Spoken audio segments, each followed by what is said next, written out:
نماز جنازہ میں اس شخص کی نماز جنازہ میں شریک ہے جس نے حقیقی آزادی کی جدوجہد میں جو شہداء کا ایک تسلسل ہے ان میں ایک اور شہید کا اضافہ ہوا ہے، اور کسی نے کیا خوب کہا کہ شہید کی جو موت ہے وہ قوم کی حیات ہے،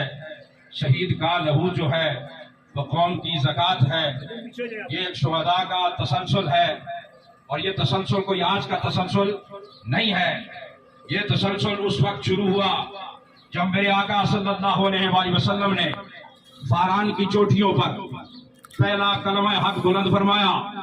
اور لوگوں سے کہا کہ لوگوں، اگر میں تم سے یہ کہوں کہ اس پہاڑ کے پیچھے سے فوج آ رہی ہے تو کیا تم اس بات کا یقین کرو گے؟ تمام لوگوں نے ایک آواز ہو کر کہا کہ ہاں، ہم اس بات کا یقین کریں گے، اس لیے کہ آپ صادق اور امین ہیں۔ آپ نے فرمایا تو پھر سارے مل کر کہو قولوا لا الہ الا اللہ، کہ لا الہ الا اللہ کہو، اللہ کے سوا کوئی عبادت کے لائق نہیں۔ تو جو لا الہ الا اللہ کہے گا، من دخل قال لا الہ الا اللہ فقد دخل الجنہ، من قال لا الہ الا اللہ فقد دخل الجنہ، کہ جس نے لا الہ الا اللہ کہا اس نے جنت میں راہ پا لی، وہ جنت میں چلا گیا۔ تو ساتھیوں، وہ موومنٹ، وہ تحریک جو لا الہ الا اللہ کے نام پر وہاں مکہ سے شروع ہوئی، پھر مدینہ گئی، پھر جب مدینہ پہنچی تو لا الہ الا اللہ کے نعرے پر غزوہ بدر لڑی گئی، لا الہ الا اللہ کے نعرے پر غزوہ احد لڑی گئی، لا الہ الا اللہ کے نعرے پر غزوہ خندق لڑی گئی، لا الہ الا اللہ کے نعرے پر غزوہ خیبر لڑی گئی، اور لا الہ الا اللہ کے نعرے پر مکہ فتح ہوا، اور پھر لا الہ الا اللہ کے نعرے پر سیدنا ابوبکر صدیق رضی اللہ تعالیٰ عنہ کے دور میں یمامہ کے مقام پر ختم نبوت کے لیے حضرت خالد بن ولید رضی اللہ تعالیٰ عنہ کی قیادت میں لا الہ الا اللہ محمد الرسول اللہ اور عقیدہ ختم نبوت کے لیے جنگ لڑی گئی۔ پھر سیدنا فاروق اعظم کا زمانہ آیا، سیدنا عثمان غنی کا زمانہ آیا، سیدنا علی المرتضیٰ شیر خدا کرم اللہ وجہ الکریم کا زمانہ آیا، تو نعرہ ایک تھا، نعرہ نہیں بدلا تھا، نعرہ لا الہ الا اللہ کا تھا۔ تو سرکار دو عالم صلی اللہ علیہ وآلہ وسلم نے جو مکہ سے ہجرت فرمائی مدینہ کی طرف، وہ بھی لا الہ الا اللہ کے لیے فرمائی۔ تو وہ پہلی ریاست مدینہ جو لا الہ الا اللہ کے نام پر وجود میں آئی، اس کے لیے بھی ہجرت کی گئی اور لوگ شہید ہوئے، لوگوں نے شہادتیں دی، اور اس کے بعد جو لا الہ الا اللہ کے نام پر اور ہجرت کے نتیجے میں مارز وجود میں آنے والی یہ دوسری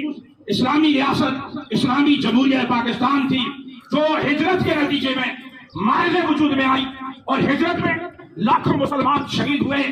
اس دھرتی کے لیے لاکھوں لوگوں نے اپنی جانیں قربان کی، لاکھوں لوگ اس کے لیے شہادتوں کے نذرانے پیش کرتے رہے، لاکھوں ماؤں بہنوں بیٹیوں کی قسمتیں تار تار ہوئی، ان کی عزتیں پامال ہوئی، جس کے لیے آزادی کے لیے، شہادت کے لیے، اور پھر لا الہ الا اللہ کے لیے جو سب سے بڑا پیغام تھا اور جو سب سے بڑا نعرہ تھا۔ اسی لیے اس وقت بھی قائد اعظم محمد علی جناح اور آپ کے لوگوں کا نعرہ تھا کہ پاکستان کا مطلب کیا؟ سارے کہیں پاکستان کا مطلب کیا؟ پاکستان کا مطلب کیا؟ پاکستان کا مطلب کیا؟ پھر یہ موومنٹ آگے شروع ہوئی، یہ موومنٹ آگے چلی، اور آج عمران خان صاحب نے جو تحریک شروع کی وہ حقیقی آزادی کے لیے شروع کی، اور اس کا بھی جو پہلا نعرہ انہوں نے لگایا، اپنے ہر جلسے میں نعرہ لگاتے ہیں، اپنی ہر میٹنگ میں نعرہ لگاتے ہیں، ہم اپنے ہر انٹرویو میں نعرہ لگاتے ہیں، اور وہ نعرہ کیا ہوتا ہے؟ پاکستان کا مطلب کیا؟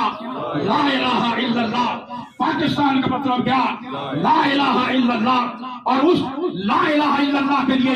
جو ہجرت کے نتیجے میں شہادتیں مارز وجود میں آئیں، ان شہادتوں کا تسلسل آگے جاری ہے۔ میرے بھائیوں،